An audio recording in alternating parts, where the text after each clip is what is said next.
Assalamualaikum warahmatullahi wabarakatuh. Saya Nindya Kusuma Pramesti dari kelas 10 MIPA 2, nomor presensi 19, akan menyampaikan materi mengenai dinamika hidrosfer dan dampaknya terhadap kehidupan. Laut adalah bagian permukaan bumi yang cekung dan tertutup oleh air yang mempunyai kadar garam yang tinggi.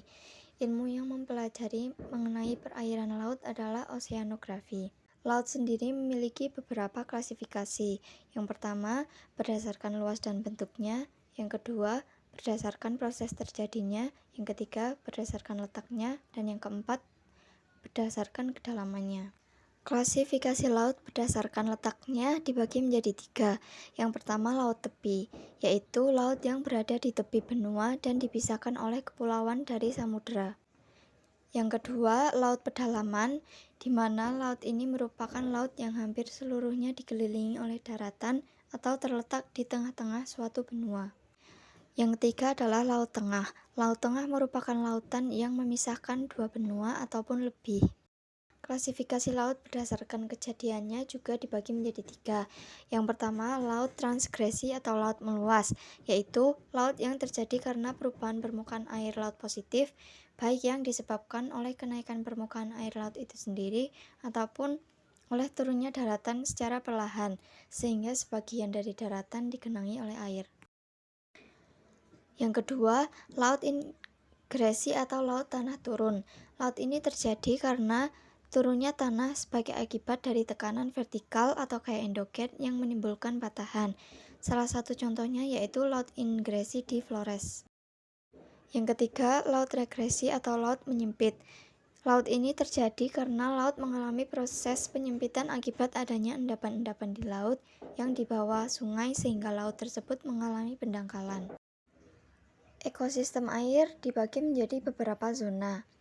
Yang pertama, zona laut berdasarkan kedalamannya dibagi menjadi 3, yaitu zona litoral, zona neritik, dan zona oseanik. 2. Zona laut berdasarkan intensitas cahaya matahari dibagi menjadi 3, yaitu zona fotik, zona twilight, dan zona afotik. Yang ketiga, zona laut berdasarkan permukaan secara vertikal dibagi menjadi 5, yaitu epipelagik, mesopelagik, batiopelagik, abisapelagik, dan juga hadalpelagik. Morfologi lautan adalah bentuk permukaan bumi yang berada di dalam laut. Bentuk permukaan bumi ini memiliki berbagai macam bentuk yang disebabkan akibat adanya dua tenaga, yaitu tenaga endogen dan juga eksogen. Kedua tenaga ini membuat dasar laut memiliki relief yang bermacam-macam, seperti pada gambar. Arus laut adalah gerakan air yang menimbulkan terjadinya perpindahan massa air secara horizontal maupun vertikal. Arah arus dinyatakan dengan arah kemana arus itu bergerak. Contohnya, arus timur bergerak ke timur dan arus utara bergerak ke utara. Adapun beberapa manfaat arus laut dalam kehidupan sehari-hari seperti untuk pelayaran, perikanan, energi atau untuk pembangkit tenaga listrik, pertanian laut, dan lain sebagainya. Dua faktor yang menyebabkan terjadinya arus laut yaitu faktor internal dan faktor eksternal. Faktor internal adalah faktor yang menyebabkan terjadinya arus laut, yaitu perbedaan densitas air laut, gradian tekanan mendatar, dan gesekan lapisan air. Sedangkan faktor eksternal adalah faktor yang menyebabkan terjadinya arus, yaitu gaya tarik matahari dan bulan yang dipengaruhi oleh tahanan dasar laut dan gaya Coriolis, perbedaan tekanan udara, gaya gravitasi, gaya tektonik, dan angin. Klasifikasi arus laut menurut letaknya yaitu arus laut bawah dengan arus dingin dan arus laut atas dengan arus yang hangat. Klasifikasi arus laut menurut suhunya: 1. Arus dingin, yaitu arus laut yang temperatur airnya lebih rendah atau dingin daripada temperatur air laut yang didatanginya. Contohnya, arus Labrador, arus Benguela, arus Peru, dan arus Oyashio. 2. Arus panas, yaitu arus laut dengan temperatur yang lebih tinggi atau panas daripada temperatur air laut yang didatanginya. Contoh, arus Teluk dan Kuroshio. Untuk klasifikasi arus laut berdasarkan proses terjadinya dibagi menjadi beberapa. Yang pertama, arus geostropik, yaitu arus yang dipengaruhi oleh adanya gradien tekanan mendatar dan gaya Coriolis. 2. Arus termoholin, yaitu arus yang dipengaruhi oleh densitas serta gravitasi.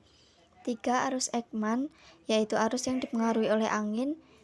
Keempat, arus wind driven, yaitu arus yang dipengaruhi oleh adanya pola pergerakan angin serta terjadi pada lapisan permukaan. Adapun arus pasut, yaitu arus yang dipengaruhi oleh adanya pasut. Air laut memiliki beragam warna, seperti warna biru, hijau, hitam, putih, merah, kuning, ungu, dan lain-lain. Pasang naik dan surut air laut adalah fenomena naik dan turunnya tinggi permukaan air laut yang diakibatkan oleh gaya gravitasi, di mana gaya gravitasi yang mempengaruhinya adalah gravitasi bumi, bulan, dan juga matahari, yang dimana mereka saling tarik-menarik. Pantai dan pesisir memiliki beberapa ekosistem, diantaranya 1. Hutan mangrove, yaitu komunitas vegetasi pantai tropis dan subtropis yang didominasi beberapa jenis pohon mangrove yang mampu tumbuh dan berkembang pada daerah pasang surut pantai berlumpur. 2. Padang lamun, 3. Pantai batu, 4. Pantai pasir, 5. Terumbu karang, 6. Laut dalam. Ekosistem air laut memiliki banyak manfaat, seperti sebagai tempat penelitian, objek wisata, sumber bahan makanan dan minuman, pengendali banjir, tempat budidaya makhluk laut, sarana transportasi, sumber mata pencaharian, dan masih banyak lagi. Air laut yang tercemar bisa jadi disebabkan oleh minyak, logam berat, sampah, pestisida, dan proses eutrofikasi. Adapun dampak dari pencemaran laut dan pantai, seperti kerusakan ekosistem mangrove dan terumbu karang, kerusakan pantai, kematian sumber daya hayati, dan masih banyak lagi. Konservasi air laut dapat dilakukan dengan menanam tanaman bakau atau mangrove untuk mencegah abrasi, serta melakukan pemeliharaan terumbu karang. Adapun upaya melestarikan laut yang dapat kita lakukan mulai dari menghemat air, mengurangi penggunaan limbah cair, mendaur ulang sampah, mengurangi penggunaan plastik, dan masih banyak lagi. Biota laut terdiri dari nekton, plankton, dan juga bentos. Nekton adalah hewan-hewan laut yang dapat bergerak sendiri seperti ikan-ikan laut, reptil laut, mamalia laut, cumi-cumi, dan sebagainya. Yang kedua yaitu plankton, merupakan organisme mikroskopik atau berukuran kecil yang jumlahnya sangat banyak. Plankton terdiri dari 2 golongan, yaitu zooplankton atau golongan binatang dan fitoplankton atau golongan tumbuh-tumbuhan. Contoh dari fitoplankton yaitu alga merah dan alga biru.